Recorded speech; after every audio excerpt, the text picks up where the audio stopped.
আসসালামু আলাইকুম। প্রতিনিয়ত প্রচুর মানুষ জিজ্ঞেস করেন যে ভাই খাদ্যের উপপরিদর্শকের পরীক্ষা কবে হবে। তো আজকে এই পদটি নিয়ে সুনির্দিষ্ট কথা বলবো। তার আগে বলে দিচ্ছি, চ্যানেলটি ভালো লাগলে সাবস্ক্রাইব করে দিবেন। আর যারা আমার সাথে ফেসবুকে কানেক্ট থাকতে চান, ফেসবুকে গিয়ে লিখতে পারেন নোমান সুমন, অথবা ভিডিও ডেসক্রিপশন বক্সে লিংক দেওয়া রয়েছে। মূল টপিকে আসি।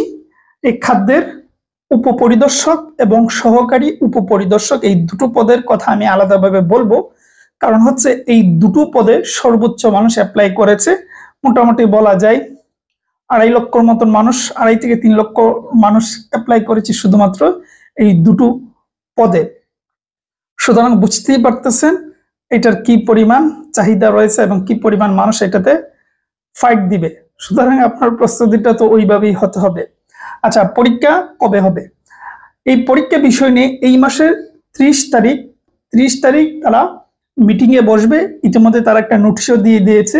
ওই মিটিং এ এই পরীক্ষাগুলো কবে হবে, কোন দিন হবে, সকালে না বিকালে, কিভাবে হবে এটা তো আমরা জানি, মানে কোন দিন হবে সেটা নির্ধারিত বা নির্দিষ্ট করা হবে।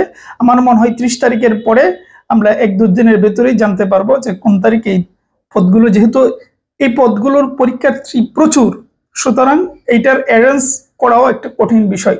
সুতরাং ওই আমরা 30 তারিখের পরে ইনশাল্লাহ আশা করি আমরা জানতে পারবো। তো ওই মিটিং এর অপেক্ষায় সবাই রয়েছি, আমি নিজেও রয়েছি। তো এইটুকু সময় পর্যন্ত আমাদেরকে অপেক্ষা করতে হবে। আর সব কথার এক কথা আমি সব সময় বলি, বিরক্ত হতে পারে, পড়াশোনা করতে হবে।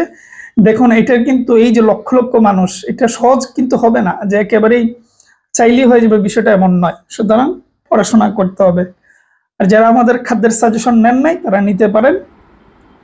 হোয়াটসঅ্যাপে গিয়ে নক দিলে ইনশাল্লাহ পেয়ে যাবেন। এটা সকল সাবজেক্ট সহ, তারপর র্যাপিড ফায়ার রয়েছে, সকল প্রশ্নকে অ্যানালাইসিস করে গুরুত্বপূর্ণ প্রশ্নগুলো নিয়ে।